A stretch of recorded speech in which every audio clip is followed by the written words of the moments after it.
So, you want to play some Flesh and Blood Blitz and you want a powerful deck, but you don't want to break the bank. Well, you have found the right video. Today, I want to give you 3 options for decks that work great on a budget so you can start competing at your local armories without emptying your wallet. I'll be using TCG Player for pricing, and the decks range from $50 to $65. And as you might expect, each one of these decks can be upgraded further if you're willing to spend the extra cash. Now, I won't be going in depth into each of these decks. Instead, I will be giving you a quick overview of what each deck and hero wants to do, some key cards in that deck, and I will be including the links to those deck lists down below so you can check them out yourselves. And so, without further ado, unless you want to hit that subscribe button first, let's get into the first deck, which is one of my personal favorites.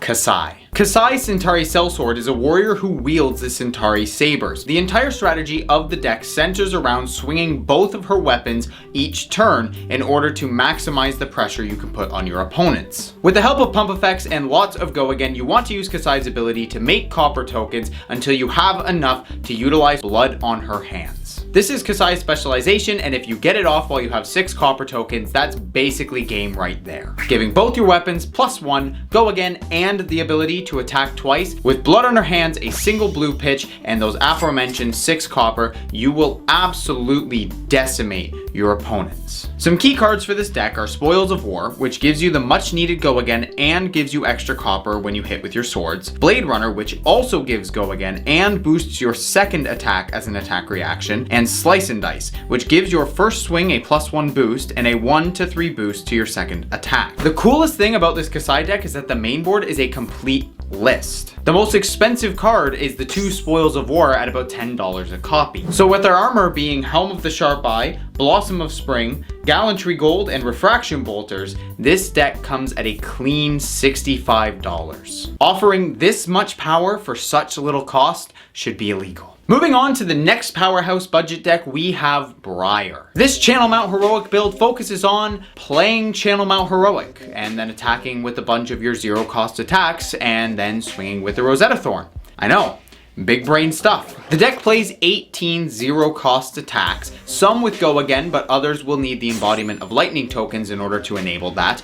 But with 18 non-attack actions, that is not very hard to do. The first key card to this strategy is that Channel Mount Heroic. It is easily the most powerful card in the deck, and while yes, you do need to be pitching earth cards in order to keep it on the field, as long as you pitch one of your blue earths to play it, you will have it for the next turn, and that is when you can absolutely decimate your opponent, swinging in with all of your attacks for 7. That's a lot of damage! The next key card is Force of Nature, which is Briar's specialization that allows you to not only pump your next attack if you fuse it with an earth, but it also lets you draw a card if one of your pumped attacks hits, and that counts for every attack. So if you play this while Channel Mount Heroic is out, you will be drawing a ton of cards, and you probably are going to win the game on that turn. Finally, following in that same vein, we have a card that is so good it's banned in Classic Constructed, and that is Plunder Run, which did nothing wrong. Jokes aside, this non-attack action is absolutely fantastic. Plunder Run lets you draw a card the next time an attack action hits for the turn, and that doesn't just count for your very next attack. That can be any that come after it's being played. But if you play it from your arsenal, it also gives a +3 boost to your next attack.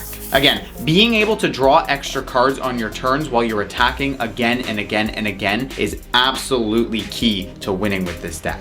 Now, with this build, there were a few concessions to make, as many of the top tier builds run Enlightened Strike, Gorgonian Tome, Swarming Gloomveil, and Revel in Runeblood. However, those are the only things really missing from the main board, and the deck can run perfectly fine without them. And so, with us running the Crown of Dichotomy, Aether Ironweave, Vexing Quillhand, and Snapdragon Scalers as our main equipment loadout, this deck comes to a mere $50. So with this Briar build, you can deal massive damage to everything but your bank account.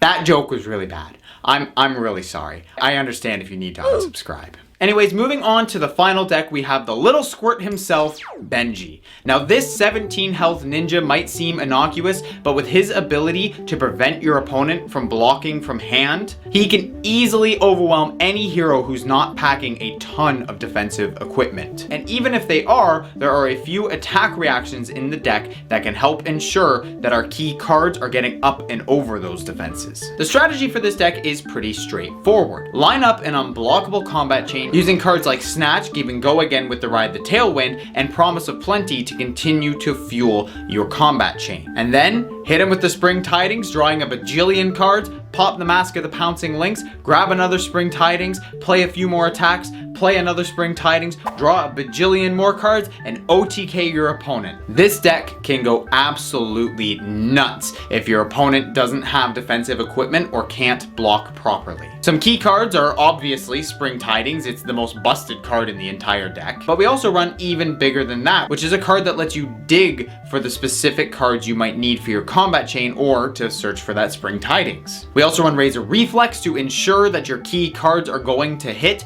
and it can also give Go Again to those few cards that don't already have it. And finally, we have the brand new but incredibly strong Vipox. Now this card only attacks for 1, but when it hits a hero, they lose life equal to the cards in hand. And since Benji says your opponents can't block with cards from hand, well, there's a good chance that this card is going to be dealing 5 damage on the regular. For the equipment, we have the aforementioned Mask of the Pouncing Lynx, we run Vest of the First Fist, Breaking Scales, and the Snapdragon Scalers. Now, if you go looking at other lists, you'll notice that Benji is a hero that can run a lot of different cards, so the deck is quite malleable. The one key card that is left out of the deck is Ancestral Empowerment, which is about $10 a copy. However, this Benji deck only comes in at about $55, so adding in the 2 Ancestral Empowerments might be a very feasible thing for you to do. And so there we have it. Those are my 3 Blitz deck options that can be played on a budget and still maintain a lot of their power. Hopefully one of these 3 appeals to you so you can grab a deck, go down to your local armory, and start kicking some butt. So best of luck in all of your future games, and if you want to help support the channel and you want to see your name at the end of my videos, consider supporting me on Patreon.